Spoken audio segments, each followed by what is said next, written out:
Pagkatapos nitong makapagdesisyon ni Trixie, sinasabihan nito kay Lilith ang katotohanan na kanyang nalalaman upang hindi ito magmukhang tanga. Kung kaya't agad naman ding hinanap ni Trixie itong si Lilith, at nang magkaharap na silang dalawa, ay agad nitong sinabihan si Lilith na mayroon umano itong dapat malaman na isa umanong kriminal ang kanyang mommy at kasabwat umano nito itong si Attorney Alon. Nakita ni Lilith ang pagkabigla sa mga mata ni Trixie at mabilis itong nagsalita, pati ba naman si mommy? Ang mommy ko. Malakas ang kabog ng dibdib ni Trixie, hindi niya inaasahan ang magiging reaksyon ng kaibigan.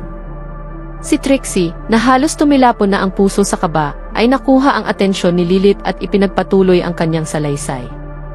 Lilith, magkasabwat sila ni Attorney Alon, sambit ni Trixie, ang kanyang tinig ay nanginginig sa takot at pagkabahala. Hindi ko alam kung anong nangyari, pero ang mommy ko, hindi siya yung iniisip ko. Lahat ng mga taon na ginugol ko sa kanya, lahat ng mga pagkatao ko na itinaguyod niya, ay parang naglaho na lang. Ang mga mata ni Lilith ay nanlaki at hindi makapaniwala. Hindi ko kayang tanggapin ito, Trixie. Paano mo na lamang ang lahat ng ito? Kung totoo nga, bakit ngayon mo lang sinasabi? Tanong ni Lilith, ang kanyang boses ay halos napapawi ng hangin sa paligid nila. Dahil sa bigat ng sitwasyon, nagsimula ng magtaglay ng lungkot at kalituhan ang kanyang mga mata. Alam mo, Lilith, sabi ni Trixie, ang mga labi niya ay nanginginig, hindi ko rin alam kung anong mangyayari sa amin. Hindi ko kayang harapin ang daddy ko, baka mawala pa siya sa amin. Hindi ko kayang mawalan siya, pero ayaw ko rin magsinungaling. Ang pinakamatinding pagsubok ay nagsisimula na. Sa bawat saglit ng katahimikan, tila ang mundo ni Trixie ay nahulog sa isang matinding kalituhan. Hindi niya kayang isipin kung paano siya magsasabi kay Patricia na alam na niya ang lahat. Tila ba ang bawat paghinga ay nagiging mas mabigat at mas mahirap. Sa gitna ng kanilang pag-uusap, agad na pinigil ni Lilith si Trixie. Huwag mong hayaan na mangyari yon. Hindi pa panahon, sabi ni Lilith habang pinupunasan ang mga luha sa mata ni Trixie. Wala pang nakakaalam ng buong kwento. At higit sa lahat, hindi dapat malaman ng daddy mo. Baka magsimula siyang magduda, magalit sa iyong mommy, at magbago ang lahat ng nangyari sa buhay ninyo. Alagaan mo ang mga paboritong alaala nyo bago pa mahulog ang lahat sa isang napakabigat na katotohanan. Hinaplos ni Lilith ang braso ni Trixie, isang senyales na may mga bagay na hindi pa kayang malaman ng lahat. Ngunit, ang nararamdaman ni Trixie ay hindi mapapawi ng kahit ano. Ang puso niya ay naglalaban sa dalawang magkaibang mundo, ang mundong puno ng lihim na tinatago ng kanyang mommy, at ang mundong iyayakap siya ng buong pamilya. Ang mga alaala ng kanyang mommy bilang isang mabait na tao ay naurong, at ang bawat sandali ay nagsimula ng magmukhang isang malaking pagsisinungaling. Habang patuloy ang kanilang pag-uusap, si Trixie ay nahulog sa isang malalim na pagbabalik-tanaw. Hindi niya kayang tanggapin ang ideya na ang taong itinuring niyang pinakamahusay na tao sa kanyang buhay ay may mga lihim na masakit. Dahan-dahan niyang tinanong, paano kung hindi ko kayang patawarin ang mommy ko? Kung maghihiwalay na sila ni daddy dahil dito. Tinig niya ay puno ng pag-aalala at ang kanyang mga mata ay kumikislap sa pagluha. Si Lilith naman hindi makapagsalita. Alam niyang ang bawat sagot ay magbibigay daan sa mas madilim na kaganapan at natatakot siyang mawalan ng kaibigan. Walang kasiguraduhan sa mangyayari at patuloy na nag-aalab ang tensyon sa kanilang harapan. Baka ikaw ang unang makakaalam ng isang napakalaking lihim, Trixie, wika ni Lilith sa kalmadong boses. Maaari pa sanang maiwasan ang lahat ng ito kung hindi niyo pa alam ang lahat ng katotohanan. Pero sa huli, ikaw lang ang makakapagpasya.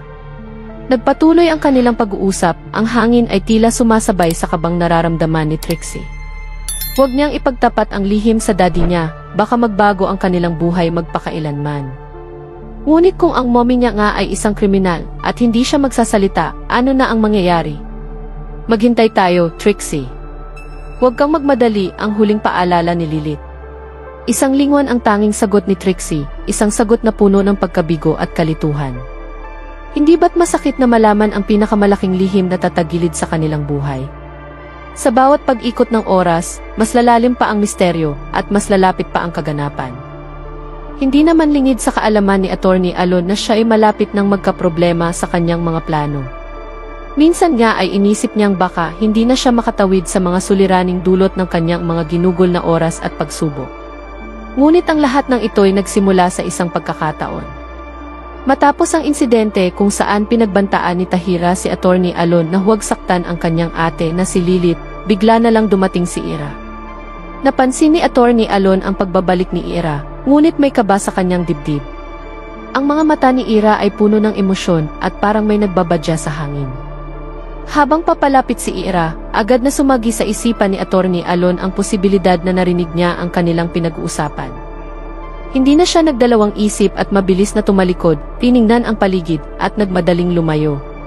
Nagmamadali itong tumungo sa kanyang sasakyan at pinahina ang aircon. Habang nagmamaneho, ramdam niya ang tensyon sa bawat segundo. Bigla niyang inisip, sana hindi narinig ni Ira ang lahat ng iyon. Kung narinig niya man, lahat ng mga plano ko, lahat ng ginugol kong panahon ay magiging wala na lang. Paano na? Paano ko siya mapapalabas sa isipan ng tao? Isang malalim na buntong hininga ang kanyang pinakawalan at hindi pa man siya nakakalayo ng husto, bigla na lang ang tunog ng kanyang cellphone. Nang makita niyang ang pangalan ni Ira ang lumabas sa screen, hindi siya nakapaghintay na sagutin.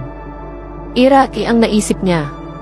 Ngunit laking gulat niya nang makita niyang hindi ito si Ira, kundi si Lilith. Nagdadalawang isip siya kung dapat bang sagutin ito, pero hindi. Pinili niyang huwag sagutin ang tawag. Samantala, si Lilith ay hindi nagpapigil.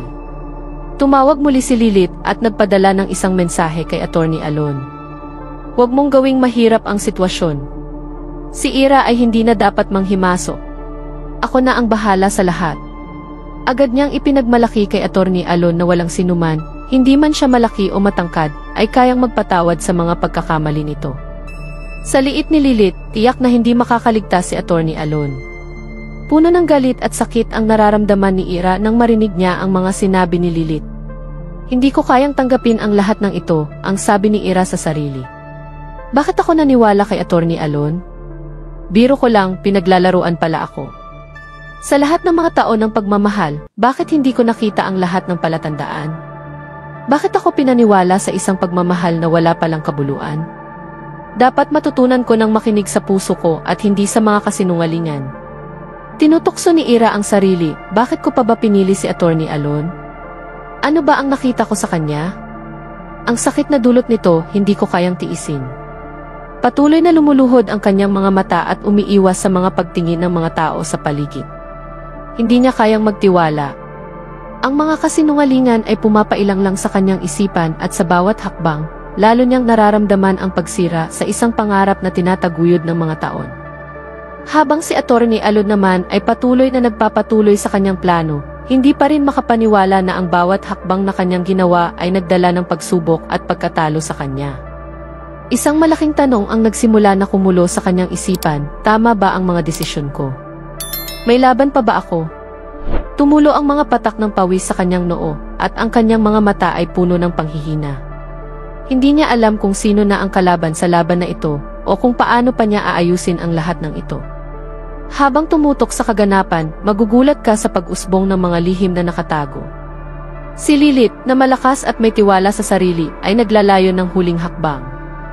Si Ira, na sugatang-sugata, ay naglalakbay patungo sa isang desisyon na magbabago sa kanyang buhay. At si Attorney Alon, na tinitimbang ang mga pagkatalo, ay naghahanap ng paraan upang bumangon mula sa pagkatalo. Kaya't ngayon, ating susubaybayan kung paano magwawakas ang lihim ng bawat isa. Sino ang tunay na magtatagumpay? Si Lilith na ang lahat ay kanyang hawak, o si Ira na muling maghahanap ng pag-asa? Pwede bang magbago ang landas ni Attorney Alon, o ito na ba ang huling pagkakataon niya? Lahat ng ito ay ating aabangan. Habang naglalakad si Lilith, hindi niya alam kung anong sasabihin at kung paano haharapin ang sitwasyon. Ang puso ni Lilith ay puno ng alinlangan, at ang utak niya ay nagsasabing kailangan niyang makarating agad sa kanyang kapatid na si Ira. Hindi niya kayang makita itong si Ira na naliligaw sa mga pangako at kasinungalingan ni Attorney Alon. Sa bawat hakbang, nararamdaman niya ang bigat ng kanyang misyon, ang mailigtas ang kanyang kapatid mula sa mga pangako ng isang lalaking puno ng kasinungalingan. Ngunit hindi naging madali ang paghahanap ni Lilith kay Ira. Ang kanyang mga mata ay nagsusuri ng bawat kanto at bawat anino. Daan-daang katanungan ang sumasagi sa kanyang isipan. Paano kung mahuli siya ni Attorney Alon? Ano ang mangyayari kay Ira kapag patuloy itong nagpaalipin sa mga ilusyon ni Attorney Alon? Nang maglaon, sa isang maliit na sulok ng kalsada, natagpuan niya ang kanyang kapatid. Nakaupo si Ira sa isang bench, tahimik na nakikinig kay Attorney Alon. Iba ang hitsura ng kanyang mukha, may konting kaba, pero parang may mga pangako siyang naririnig mula kay Attorney Alon na siyang nag-aalis ng lahat ng kanyang takot. Ang pakiramdam ni Lilith ay parang isang malamig na hangin na dumaan sa kanyang katawan. Hindi niya alam kung paano magsimula, ngunit kailangan niyang umaksyon. Hindi pwedeng mawala ng oras. Mabilis at tahimik siyang lumapit kay Ira. Naisip niyang magsalita, ngunit parang may mga puwersa sa paligid na nagpipigil sa kanyang mga labi. Ano kaya ang magiging reaksyon ni Ira? Baka hindi na siya paniwalaan. O baka mas lalo pang mapagbintangan na nagsisinungaling si Lilith. Ngunit hindi na siya nagdalawang isip. Nais niyang ipaalam kay Ira ang tunay na kulay ni Attorney Alon.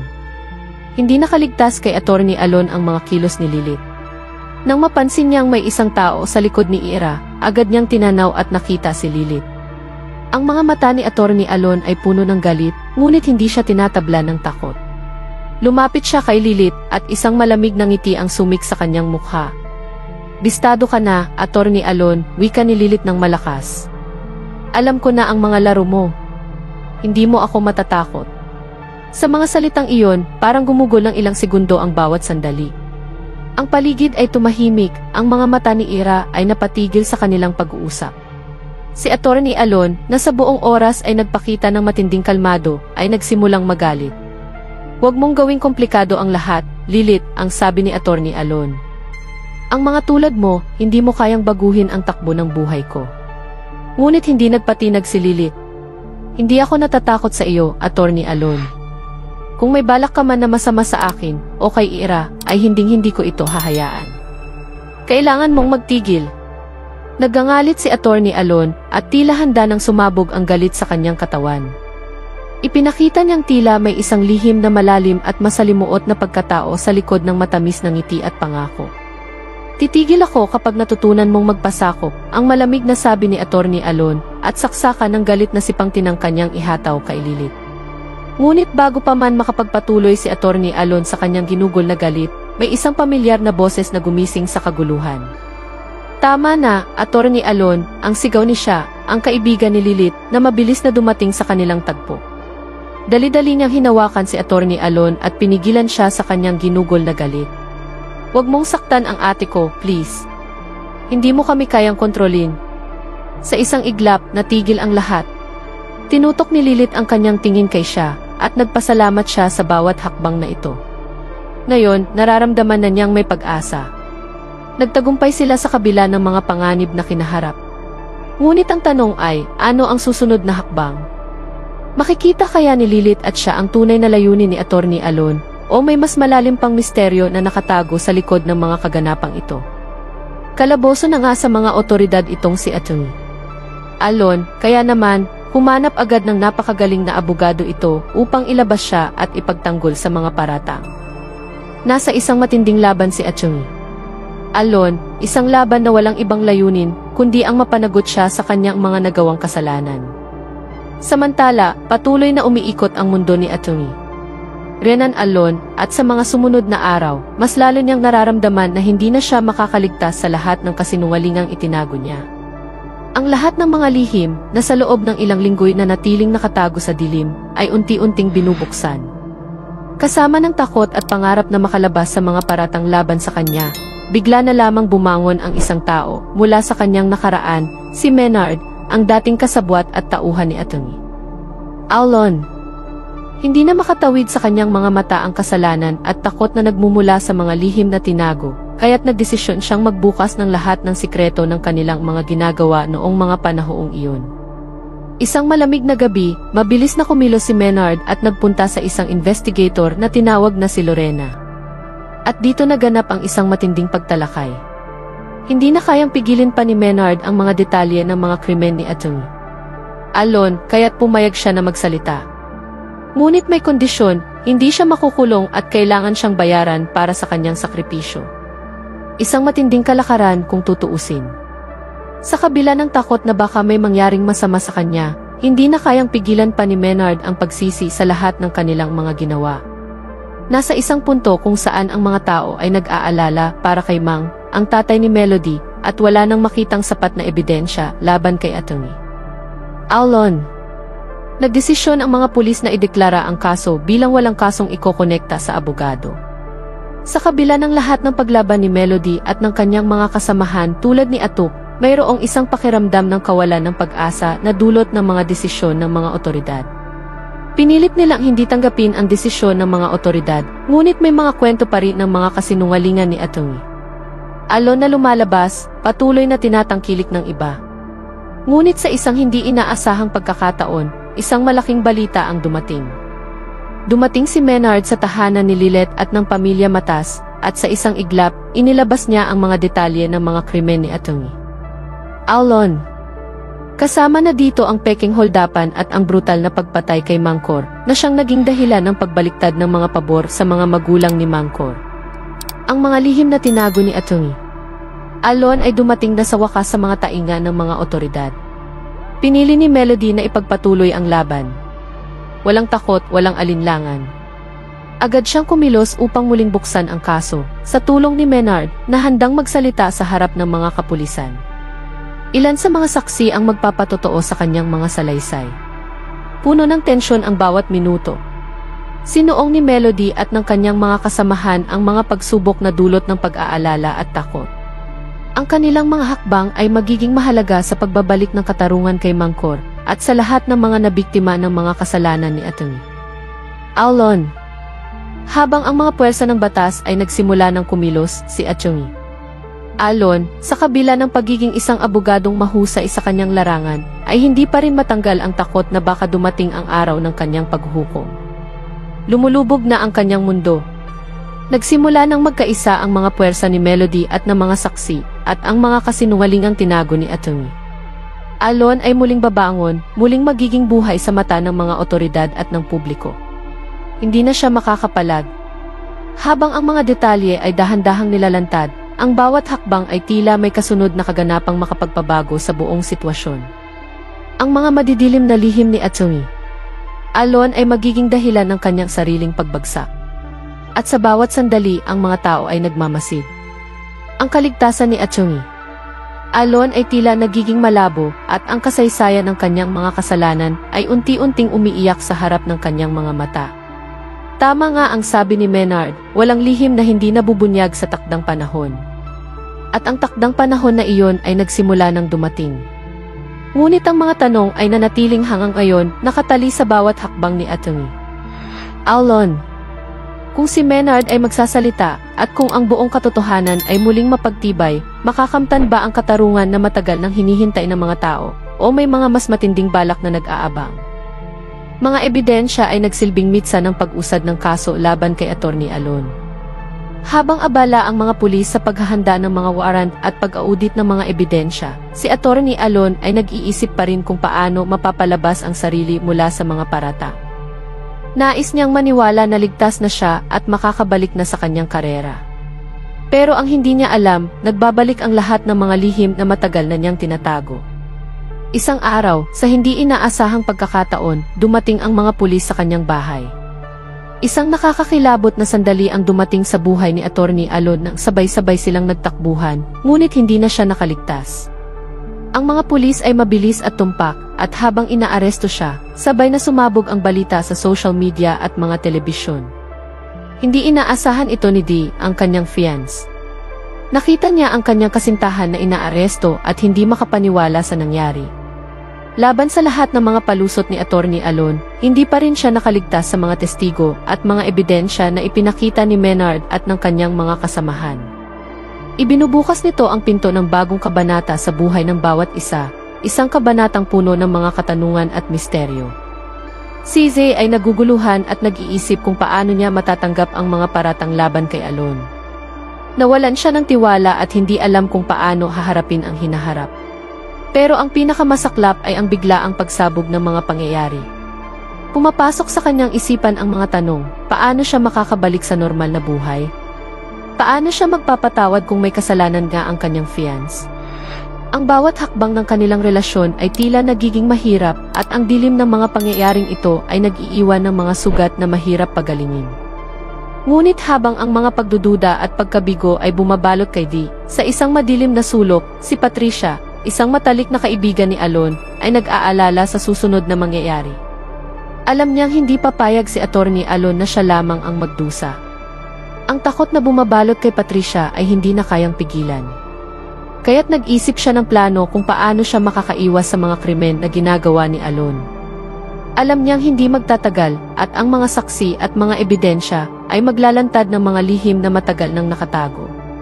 Lalo pang lumalala ang sitwasyon nang magsimulang magsalita ang mga tauhan ni Attorney Alon. Puno ng mga kabuntot na tanong ang bawat hakbang. Ang takot ni Patricia ay naging isang napakabigat na pahirap sa kanya. Ngunit hindi pa rin nawawala ang kanyang hangaring makaligtas at makapagpatuloy sa kanyang buhay, sa kabila ng lahat ng nangyari. Kaya't ang tanong ngayon ay, ikakanta na ba ni Attorney Alon si Patricia sa mga pulis? O magpapatuloy ang kanyang pagtakbo mula sa katotohanan, umaasa pa rin sa pagkakataon na makaligtas? Ngayon, hindi lamang si Alon ang nasa ilalim ng malaking takot. Si Lorena at Constantino ay nagsanib puwersa upang maghatid ng katarungan. Habang ang mag-asawang De Leon naman ay nag-aalala sa kinabukasan nila laban kay Attorney Alon. Hindi nila tiyak kung mag-isa lang ba si Alon o may iba pang nakatago sa likod ng kanyang mga plano para makaganti sa magkapatid na si Lilith at Lee. Isa itong mahirap na laban at hindi nila alam kung anong mangyayari sa kanila. Ngunit hindi natatakot si Corena na matagal nang naglalakbay sa landas ng hustisya. Nais niyang makamit ang katarungan para sa kanyang anak at hindi siya titigil hanggat hindi siya nakakakita ng hustisya. Gagawin niya raw ang lahat para mabulok sa kulungan si Attorney Alon at hindi siya magdadalawang isip na gamitin ang lahat ng paraan upang makamit ang kanyang layunin. Samantala, si Dee, ang kasintahan ni Alon, ay patuloy na naguguluhan. Hindi siya makapaniwala sa sinapit ng kanyang fiancé. Buong akala niya ay nalusutan na ni Attorney Alon ang lahat ng mga ibinibintang sa kanya. Pero sa kabila ng lahat ng ito, si Dee ay nahulog sa isang malalim na agos ng katanungan at pagdududa. Huwag sanang mawala ang pag-asa, ngunit ang takot sa hindi tiyak na bukas ay naging parang kadena sa kanyang puso. Habang ang mga kaganapan ay mabilis na dumadaloy, hindi maiiwasan na sumabog ang mga lihim, at ang katotohanan ay maglalantad ng hindi inaasahang mga resulta. Magsisilbing isang malaking pagsubok ang bawat hakbang na gagawin ng bawat isa sa kanila, at ang tanong na nananatili sa isipan ng marami ay, sino ang tunay na magtatagumpay sa laban na ito? Ngunit nagkamali nga si Dee. Inakala niyang kayang itago ang lahat ng lihim, ngunit lumabas ang mga ebidensya laban sa kanyang fiancé na si Attorney Alon. Walang kalaban-laban si Alon nang lumabas ang mga detalye ng krimen. Wala na siyang takas, at ang mga testigo, kabilang na si Menard, ay isa-isang itinuro ang mga kasangkot. Puno ng pasakit ang bawat salitang lumabas sa bibig ng mga saksi. Ngayon, ang hindi inaasahan ni Patricia ay ang biglaang paglitaw ni Menard mula sa kanyang tago, at ang itinuturing niyang kaibigan ay naging kalaban. Bumangon na naman ang mga takot ni Patricia, hindi lang dahil sa nakaraang mga kaganapan, kundi dahil sa isang mas malupit na posibleng mangyari. Puno ng pangarap ang kanyang buhay, ngunit ngayon ay nasusubok na ang lahat ng iyon. Bakit nga ba sa lahat ng mga tao sa mundo, si Menard pa? Ang tanong na yun ay hindi na mabura sa kanyang isipan. Ngayon, natatakot siya sa mga susunod na mangyayari. Kung si Menard nga ay ibubunyag ang kanyang lihim, ano pa kaya ang gagawin ni Attorney Alon? Tiyak na magiging mas mahirap para kay Patricia ang magtago pa sa mga kapulisan. Bilog ang mundo at ang gulong ito ay hindi na matitigil. Matapos ipakita ni Menard ang mga ebidensya laban kay Alon, ang lahat ng mata ay nakatuon na sa mga mangyayari sa susunod na mga araw. Samantala, hindi pa rin titigil si Attorney Alon. Patuloy niyang pinipilit na makahanap ng paraan upang makawala sa mga kasong kinakaharap. Sa tulong ng isang abogado na bihasa sa mga ganitong kaso, nagkaroon siya ng kaunting pag-asa. Ngunit, hindi ito naging madali para kay Alon. Lahat ng kanyang mga galaw ay sinusubaybayan at bawat desisyon ay may kabuntot na panganib. Isang lalaki, isang abogadong matalim sa larangan ng batas, ang nakatagpo kay Alon. Ang bagong abogado ay ipinagmamalaki ang kanyang mga nakaraang kaso at ang husay sa pagpapalabas ng mga kliyente mula sa kinasasangkutang kasong kriminal. Ngunit alam ni Alon na hindi pa ito ang huling laban. Lahat ng mga piraso ng ebidensya ay tila kumikilos laban sa kanya. Nag-aalala na siya sapagkat sa bawat araw na lumilipas, mas marami pang lihim ang lumalabas. Hindi na rin pwedeng itago pa ni Patricia ang kanyang nararamdaman. Hindi niya kayang magpatawad sa isang tao na pinili lamang ang sariling kapakanan, habang ang kanyang ina, si Attorney Meredith, ay ipinagkait ang katarungan. Si Alon na ang humadlang sa lahat ng mga pangarap ng kanyang pamilya. Ngayon, natatakot na siya. Lahat na nangyari sa nakaraan ay naurong at naiisip niyang baka siya ang susunod na isakripisyo ng mundo ng batas na ito. Sa gitna ng lahat ng ito, may isang tao na patuloy na lumalaban. Si Lilith Matas, isang batang may tapang at di mabilang na sugat sa puso. Pero hindi ito naging hadlang para magpatuloy sa laban. Wala na siyang magawa kundi magtanggol at magsikap na makuha ang hustisya para sa kanyang ina. Si Lilith ay hindi na makapaghintay, kaya't pinuntahan niya si Attorney Alon sa presinto upang siya ay kausapin. Ang tapang sa kanyang mga mata ay tila sinasabing handa siyang gumamit ng anumang paraan upang makamtan ang hustisya na matagal nang inaasam.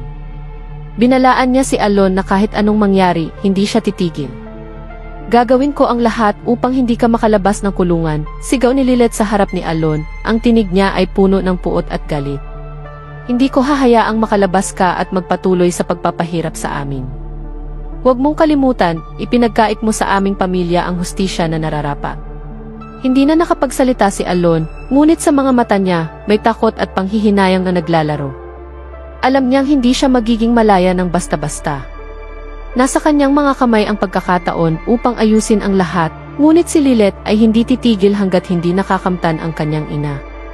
Ang mga kaganapang ito ay patuloy na magiging komplikado. Lilith ay tapat sa kanyang misyon, at kahit na ito ay magdulot ng panganib sa kanyang buhay, hindi siya natatakot. Hindi tulad ni Patricia, na patuloy na nagtago at naghanap ng tulong, si Lilith ay nagdesisyon na ipaglaban ang kanyang karapatan at ang karapatan ng kanyang pamilya. Kaya't ano ang susunod na mangyayari? Ang laban ay tila walang katapusan, at ang bawat desisyon ay maghubog sa kanilang mga buhay.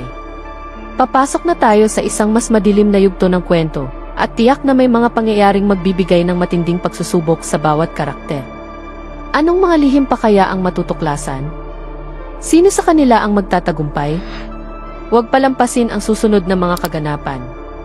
Maraming salamat po, at kung nais nyo pang makita ang mga ganitong klaseng kwento, huwag kalimutang mag-subscribe at i-like ang video na ito.